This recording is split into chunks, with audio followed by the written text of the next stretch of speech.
I'll be teaching you how to make a peanut butter and jelly sandwich. So, you go to your freezer. There should be peanut butter, a knife, and jelly. Grab that, put your jelly on the counter, put your peanut butter on the counter, and get the knife and put it on the counter.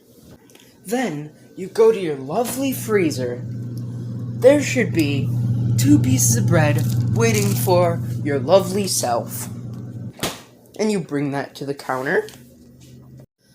Then, take this bread, put some jelly on it, and take this piece of bread and get some peanut butter all over that. Put it all over that.